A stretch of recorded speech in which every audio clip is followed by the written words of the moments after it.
सुनो, मेरा खाना कहाँ है? मेरे पेट में अब तो चूहे दौड़ने लगे हैं। आज सबको उबला हुआ खाना ही खाना होगा।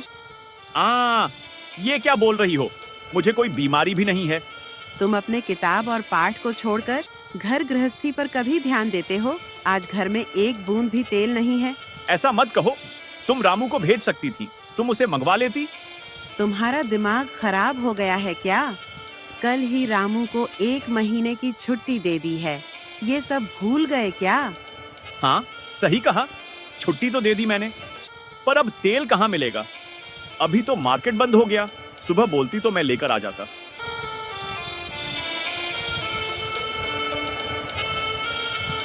सुनिए, ये लीजिए, 2 किलो राई है। गोलू के पास से तेल लेकर आइए।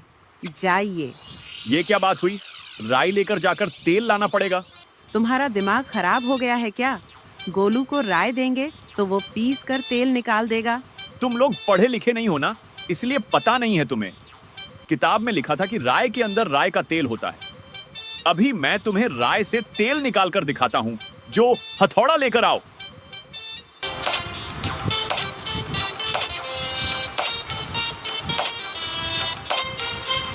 मैंने कुछ गलत नहीं पढ़ा होगा, पर लगता है मुझसे कोई गलती हो गई है। ठीक है, ठीक है, ये सब छोड़ो। जो गोलू के पास जाओ और वहां से तेल लेकर आओ। तेरी बीबी मुझे बहुत परेशान करती है। अरे मेरा भी क्या नसीब है। पर एक बात समझ में आई है, शायद किताब में गलत लिखा था। पहले जाकर तेल लेकर आता हूं, फिर पब्लिशर को चिट्ठी लिखूंगा। पहले यह भी देखना पड़ेगा कि गोलू सूखे राय से कैसे तेल निकालता है।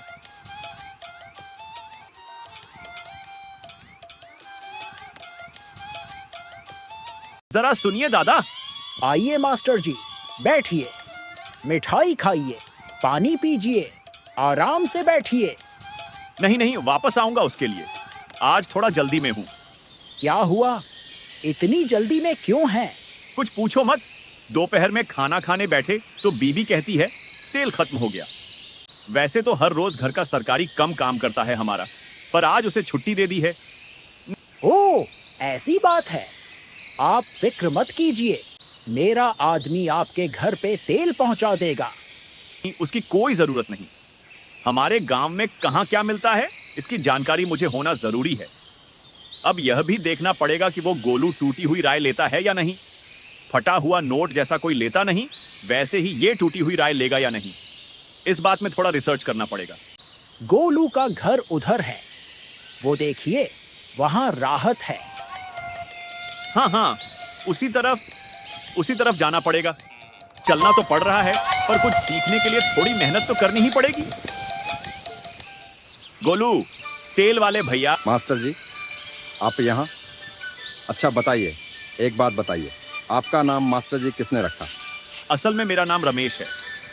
अच्छा, तो फिर सब आपको मास्टर जी क्यों कहते हैं? जैसे तुम्हें सब लोग गोलू कहते हैं, वैसे ही मुझे भी मास्टर जी कहते हैं। तो मास्टर जी, वो आपका असली नाम थोड़ी ना। तुम तो बहुत होशियार हो गोलू। तुम्हारा नाम भी तुम्हारे काम से पड़ा है।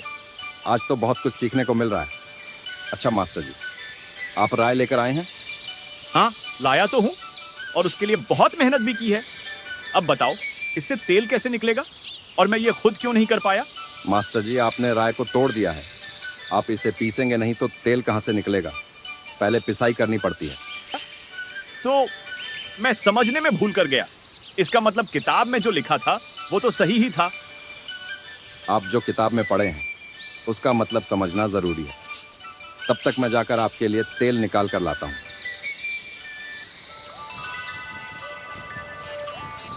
अभी नहीं, अभी नहीं, पहले थोड़ा सा काम कर लो, उसके बाद छुट्टी दूंगा, और फिर तुम्हें हरी भरी घास भी दूंगा खाने के लिए। तुम लोगों के खाने का टाइम हो गया, और मैं भी सुबह से कुछ नहीं खाया हूं। जल्दी जल्दी तेल निकाल दो, फिर हम साथ बैठकर खाना खाएंगे। सुनिए मास्टर जी, आपका तेल आधे घंटे में तैयार हो जाएगा। एकदम अच्छा ताज़ा ताज़ा तेल मिलेगा। कम करने वाले बहुत मेहनती हैं, आप चिंता मत कीजिए। नहीं नहीं, कर्मचारी नहीं, मास्टर जी मेरी बेल है, वो लोग तेल निकालते हैं। मैंने कभी नहीं देखा ऐसा। क्या मैं देख सकता हूँ? चलिए देखिए मास्टर जी, देखिए, ऊपर से राय डाला और ये बैल इसे घुमा घुमा के तेल निकाल रहे हैं। वह यह देख के जितना आसान लगता है उतना आसान है नहीं। तुमने पढ़ाई नहीं की पर कितना अच्छा दिमाग है तुम्हारा। मेरा दिमाग नहीं है, मेरे परदादा सब यही करते थे मास्टर जी, उनसे ही मैंने ये सब सीखा है। तो क्या मैं यहाँ बैठकर कुछ देर के लिए ये सब देख सकता हूँ? क्यों नहीं, जैसी आपकी इच्छा है। अभी आप घर जाइए, नहीं तो आपकी पत्नी गुस्सा हो जाएगी।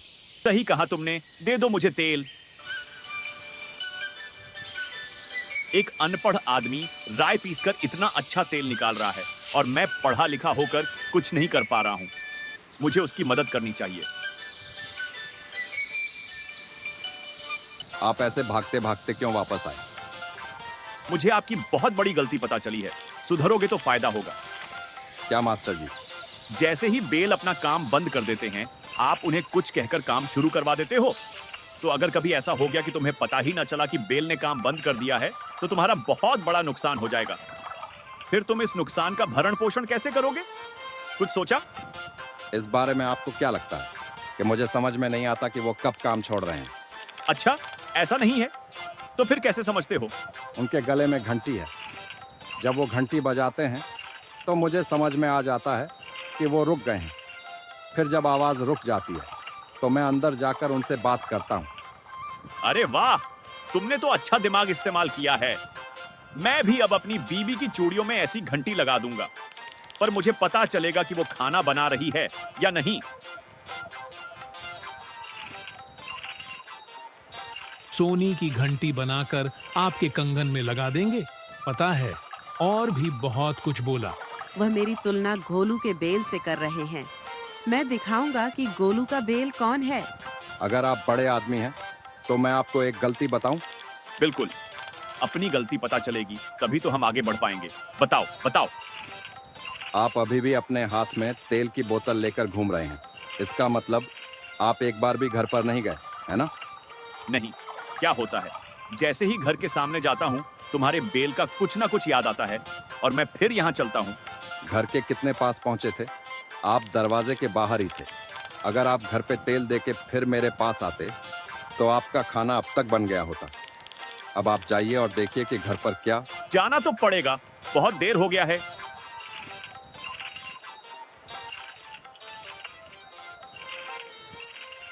पिताजी माँ अपने मायके चली गई और साथ में आपकी सारी किताबें भी लेकर चली गई हैं और बोलकर गई है कि मैं आपको बता दूं कि क्या जी, जिस दिन जब आप घर का काम घोलू की बेल की तरह संभाल पाएंगे, वह दिन ही वापस आऊंगी